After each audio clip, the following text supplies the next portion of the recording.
Et il va transformer, non, c'est le poteau, le raté de Moussa Niakhaté qui voit le poteau repousse. Gros élan de Franck Caissier pour les éléphants de la Côte d'Ivoire qui tire et qui trompe. Ça, c'était le scénario du 29 janvier 2024 au stade Charles Konan Banny en Côte d'Ivoire. Les Lions ici se voyaient un coup de marteau leur tomber sur la tête après le penalty manqué de Moussa Niakhaté. Près de 8 mois plus tard, de nouvelles pépites ont émergé, un staff qui a subi un remue-ménage et une équipe très revancharde de mes de doute. Où en sommes-nous désormais?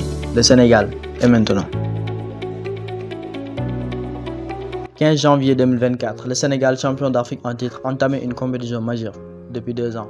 Cette fois grandement favorite avec une équipe bien métamorphosée. Aliou Cissé, ancien défenseur de l'équipe, resté en place, accompagné de Pape Thiaw qui a déjà fait ses preuves avec les UVA. Edouard Mendy diminué en termes de performance et s'est engagé du côté de la promesse saoudienne. Depuis son prime entre 2021 et 2022, s'installe confortablement dans le but, doublé par Sénidia de Middlesbrough. Et enfin du prometteur Mori Diaw, promu en Ligue 1 depuis peu, dans la charnière de l'expertise de Koulibaly, accompagné le talent de Moussa Niakhaté qui a prouvé énormément à Nottingham Forest. Cette narration met également en œuvre le potentiel d'Abdoulaye Seck, du retour tonitruant de Youssouf Sabaly, qui éteint la flamme des attaquants dans les soirs de Liga. Ismaël Jacobs en latéral indiscutable et le nouveau chouchou de la défense, tandis qu'à côté, Abdou Diallo et Fodé Ballo-Touré sont mis en confiance par le sélectionneur, mieux que Formose Mendy et Abdoulaye Ndiaye. Côté milieu, pas de changement. Une seule chose à noter, la première compétition du phénoménal Lamine Camara, ayant conquis le public du FCMS, ainsi que le retour de Nampalys Mendy, qui a peu à peu retrouvé son niveau, après son transfert de Leicester au Racing Club de Lens, européen cette saison. Les attaquants à la France, sur qui pose la confiance du peuple sénégalais, sont cette fois Iliman Ndiaye de Marseille, actuellement à Everton, Ismaïla Sarr, un peu mitigé, et le protégé de Diomansy Kamara, recruté à Chelsea, Nicolas Jackson. Boulaye Dia ainsi qu'Habib Diallo sont indétrônables en pointe, mais n'impressionnent guère le petit nouveau Abdallah Sima, très talentueux et âgé de 23 ans en 2024, mais qui valse entre les prêts dans la Grande-Bretagne, aux Rangers puis à Brighton. La légende de la sélection, Sadio Mané, n'est plus le meneur offensif de l'équipe après un séjour difficile en Bavière, puis s'être retiré du côté de la péninsule arabique à Al Nassr avec Cristiano Ronaldo. La Coupe d'Afrique des Nations 2023, entre parenthèses 2024, prend en place des scénarios fous, des joueurs géniaux, divers dynamismes, des championnats locaux découverts et les mêmes sur les réseaux sociaux qui battent leur plan. Mais pour nous, consacrés sur nos lions de la Teranga, retenons le début de la compétition fantastique de la bande à Sadio. 3-0 infligé aux voisins gambiens, partenaires du cousinage à plaisanterie, et surtout la découverte d'une équipe guidée par son milieu de terrain. Grand match de Lamine Camara, auteur d'un splendide doublé, et de Pape Gueye à ses habitudes, cette fois buteur. J'ai souligné que le premier match des Lions était guidé par le milieu. Cette fois, pour le second, c'est l'attaque qui prend les rênes. 2-0 d'entrée avec Habib Diallo face au Cameroun et Ismaïla Sarr. Réduction d'écart des Lions indomptables battus en amical en mars dernier, avant que le Nyancho tue le match à la 95e minute. Le troisième match contre un autre voisin sera serré, mais c'est en seconde période que la tanière dit échec et mat au style national de Kaba Diawara. L'excellent Abdoulaye Seck de la tête relance les hostilités à la 60e sur coup franc. Les Guinéens, qui refusent de jouer, continuent sur leur lancée mais craquent quand Iliman Ndiaye d'abord pour les assommer. 2-0. C'est la fin des poules. Le Sénégal est la seule nation à faire le carton plein 9 sur 9 comme le Nigeria en 2022. Mais ça n'a pas porté bonheur aux Super Eagles qui s'étaient fait éliminer en 8e. Un détail bien sous-estimé au début sans compter sur l'adversaire, le pays hôte qui revient des enfers, après avoir totalement sombré entre le deuxième et le troisième match. Humiliation 4-0 contre le Zalang national. C'est sans doute la meilleure CAN de l'histoire, avec les retournements de situation complètement fous, les buts splendides, sublimes et la présence compétitive des outsiders comme la Mauritanie, le Cap-Vert, l'Angola et surtout l'Afrique du Sud. À Yamoussoukro, dans une chaleur modérée, les hommes d'Aliou Cissé sont très sérieux dans la rencontre et se conforment à un 3-4-3 assez convaincant.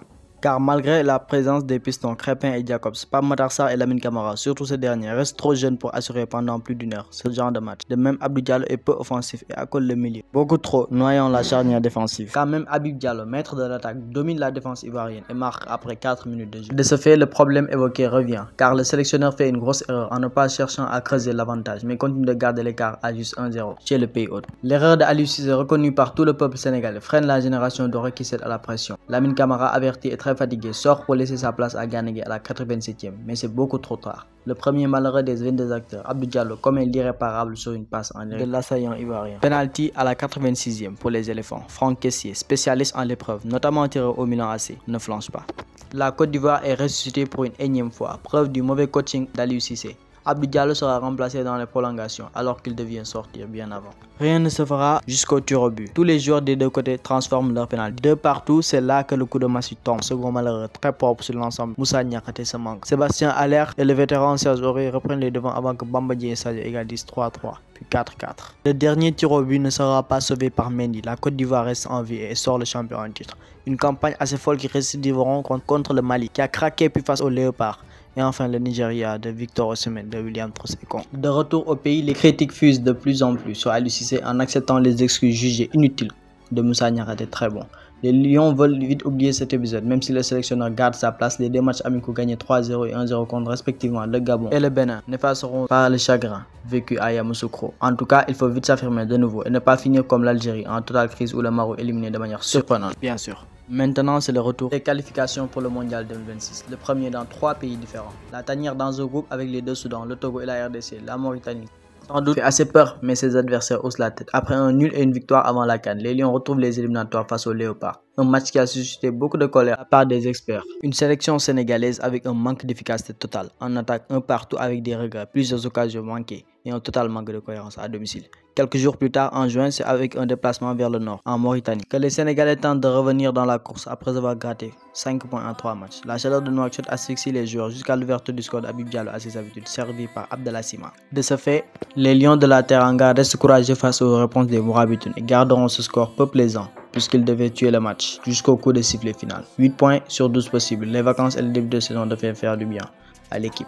3 mois plus tard, la tanière est de retour avec de nouvelles pépites, comme Habib Diarra, conquérant du milieu de terrain, ainsi que Michael Faye, marquant un joli but pour sa première en sélection. Ces pépites à suivre pour la CAN 2025 et le Mondial 2026, dont on parlera dans une prochaine vidéo. En première journée des éliminatoires pour la CAN 2025 face au Burkina Faso. Même scénario, le Sénégal passe à côté de son match avec un 3-5-2 peu convaincant, très médiocre même, vu par beaucoup de Sénégalais. Le Burkina égalise dans les dernières secondes à cause de l'inefficacité devant lui et de l'incapacité à tuer le match. En tout cas, le Sénégal ne fait plus peur. C'est sur quoi on doit espérer et notre jeunesse dont on parlera. C'était tout pour cette vidéo. Merci et à la prochaine.